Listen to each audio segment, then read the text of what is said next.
21戦19勝2敗19勝のうち12勝がノックアウト。公式球量はバンタム級リミット118パウンド。アメリカ合衆国カリフォルニア州出身。現在のランクは WBO 世界バンタム級第10位サウ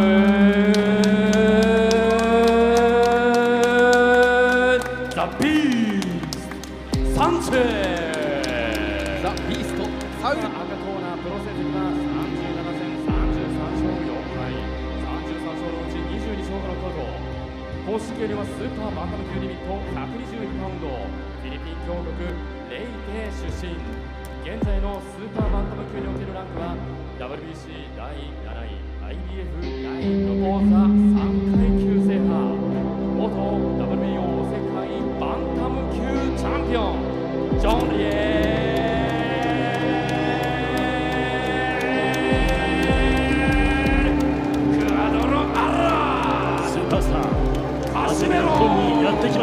Alam nyo ba na napakatindi pala ng boksingero na tinaguri ang The Beast ng bansang Amerika? Ito ang makakalaban ngayon ni Casimero na si Saul Sanchez. May record na 21 na panalo, 12 sa pamamagitan ng KO. At kahit na ito ay may 3 talo, hindi pa ito na KO. Kaya mamaw po talaga ang kalaban ni Casimero. Quiere noquear temprano Saúl Sánchez.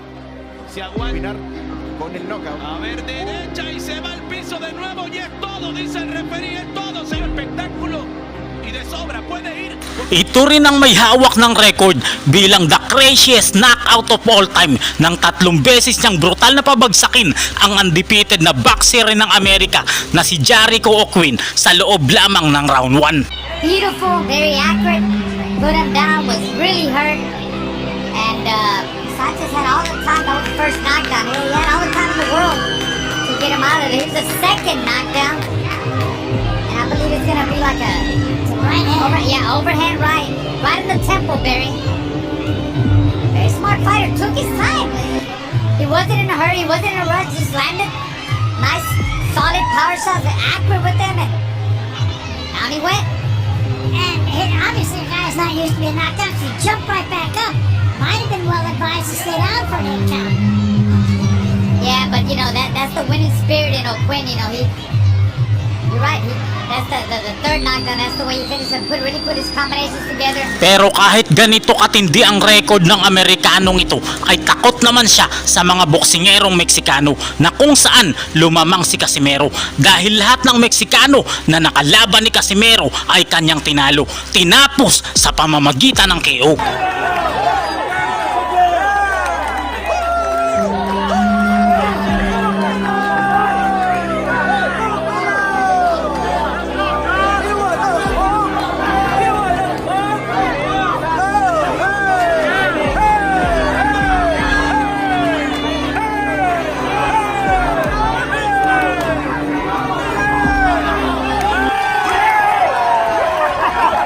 Kaya ang buong bansang Amerika at buong bansang Mexico ay sumuko talaga sa kamay ni Cuadro Alas Janrel Casimero.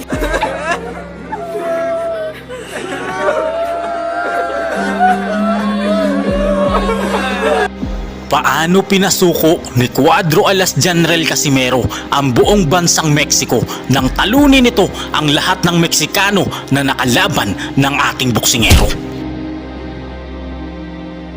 Casemiro is no joke, he's a real killer and he...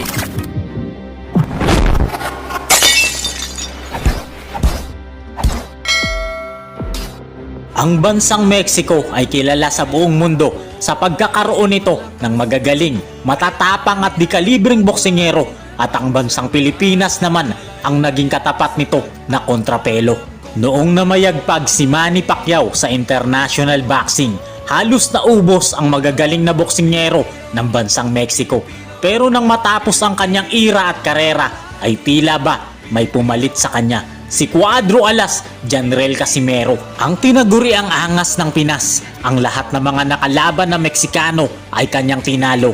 Lahat ng mga ito ay bumagsak sa kanyang kamao. Araw ng Sabado, July 24 taong 2010, dumayo ang bagitong si Casimero sa bayan ng pinakamadadayang hurado sa Polideportivo Centenario Los Moches, Sinaula, Mexico para harapin ang kanilang ipinagmamalaking pambato, ang rising star noon ng Mexico na si Ramon Garcia. Tinagurian siyang prinsipe ng Mexican boxing dahil sa napakagandang record nito na 12 panalo, 8 sa pamamagitan ng KO at 1 lang ang kanyang talo, habang undefeated naman na may 14 na panalo ang ating pambato. Winasak talaga ni Casimero ang Meksikanong ito na pinakaunang nakalaban niya sa kanyang pinakaunang pagdayo sa bansang Mexico. Casimero cae el estilo de él, no es el de Casimero. Y vean, termina por resbalarse ahora. Termina por repetirlo.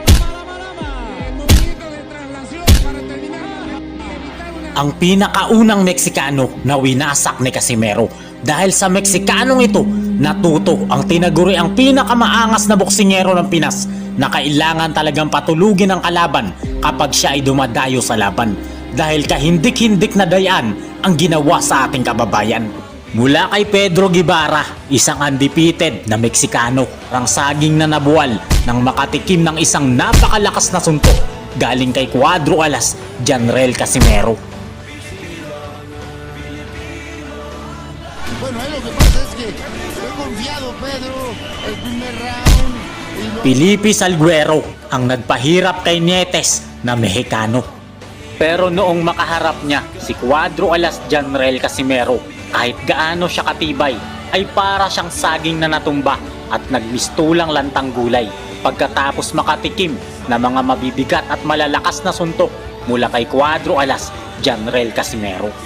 Kukolektahin yung kanyang weights. Ang ganda! Tingnan mo, oh! Nakatayo pa siya galing doon. Jose Pets, malakas at matangkad na Meksikano sa featherweight division. Ngunit baliwala ang laki at tangkad at kahit gaano kapakalakas kay Cuadro Alas Janrel Casimero. Dahil sa loob lamang ng round 2, bagsak ang Meksikano. Ricardo Espinosa Franco, ang Hindo, ang pinakamalakas daw na Meksikanong boksingero, ay inakalang kayang tapusin si Cuadro Alas Janrel Casimero. Pero ang mandirigmang Indianong ito ay pinaglaruan lang at winasak lang po ng ating pambato.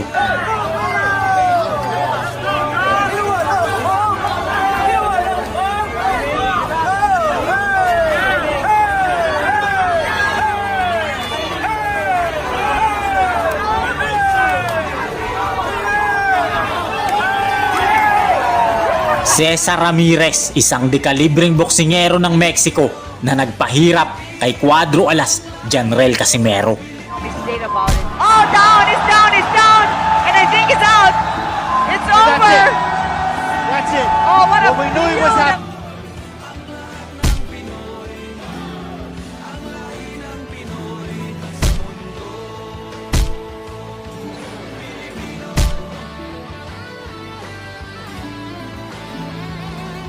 Lahat ng mga Mexikanong ito ay tinapos ni Casimero, pinabagsak gamit ang kanyang napakalakas na kamao. Pero ang pinakamatindi sa lahat ay si Armando Santos, ang tinaguri ang Cobra King ng Mexico dahil sa kanyang makamandag na kamao. At take note mga kaibigan, dahil sa husay nito, ito ay alaga ni Oscar De La Hoya sa Golden Boy Promotion. Ito sana yung boksingero na magiging superstar, susunod na mukha ng boxing sa bansang Mexico, bago tinapos at winasak ni Cuadro Alas Janrel Casimero. Sa galing ng boksingerong ito mga kaibigan, pinapabagsak nito ang mga halimaw na kanya makatapat. Malakobra ang kamandag ng kanyang kamao, kaya hinangaan siya at sikat na sikat sa mga diwatang ringer ng boksingero. Araw ng Sabado, December 13, taong 2014. Dumayo ang ating kababayan na si Cuadro Alas Janrel Casimero sa balwarte ng kalaban sa Salon Las Palmas, Nuevo Leon, Mexico, upang harapin ang bata ni Oscar De La Hoya dito, ang makamandag ng Cobra ng Mexico na si Armando Santos.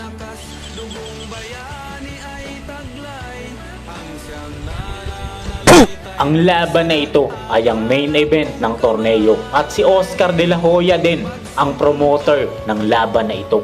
Underdog pa si Janrel Casimero dito at inakala talaga ng mga Mexicano na mananalo talaga ang kanilang pambato. Pero di nila alam, nagugulati ni Cuadro Alas Janrel Casimero si Oscar De La Hoya at ang lahat ng Mexicano na nanunood ng laban sa venue. Nagsimula na ang kanilang laban sa round 1 at kitang-kita ang lakas ni Janril Casimero na na-overpower niya ang Cobra na boksingero ng mga Mexicano.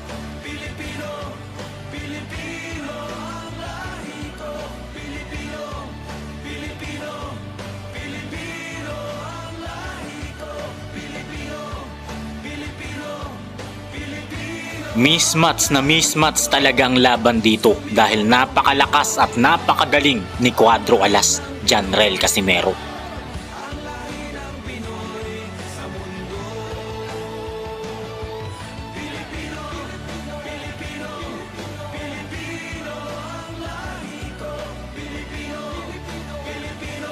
Nakakasuntok naman ang Cobra ng Mexico, kaya lang paisa-isa lang ito.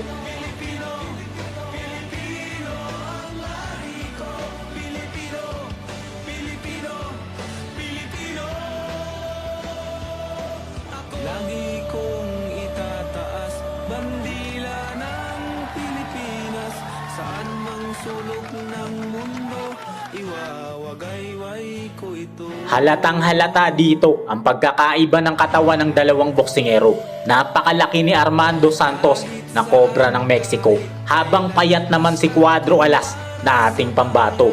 Pero mas madiin pa rin talaga ang mga suntok ni Janril Casimero.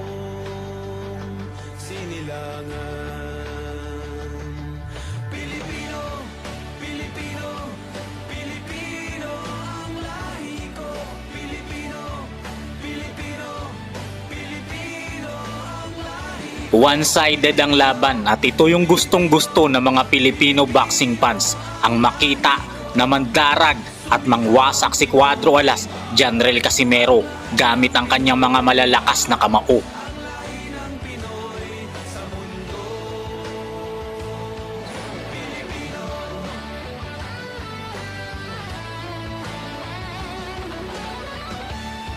Hindi naman basta-basta nagpapatalo ang Cobra ng Mexico at pinapakita na rin na kaya niyang manalo laban kay Cuadro Alas Janril Casimero.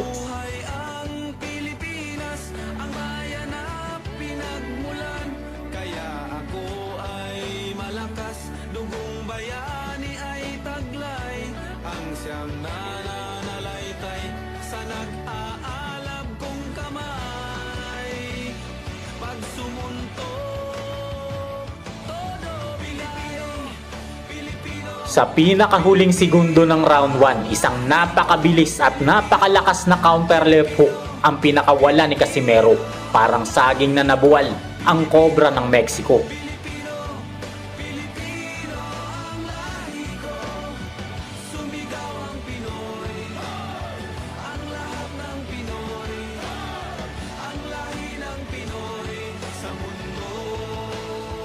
Binilangan ito ng referee at nakatayo pa, pero halatang halata na hilong-hilo na siya. Tumunog na ang bell kaya nakaligtas pa ang Cobra. Sa round 2, parang bombang sumabog si Cuadro Alas Janril Casimero. Nagpakawala ng kaliwat kanang suntok na muling nagpatumba sa Cobra ng Mexico. Binilangan siya ng referee, pero ang makamandag na Cobra na si Armando Santos ay hindi na nagawang makatayo pa sa bilang ng referee. Iyak ang kanyang pamilya, lalong-lalo na si Oscar de la Hoya sa mapait na sinapit na pagkatalo niya sa ating bida. Si Cuadro Alas Janril Casimero na kaya ang katapat ng mga Mexicano at ng magagaling na Hapon na boksingero at muling magtataas ng karangalan at bandila ng mga Pilipino. Huwag kang mahiyang magkomento.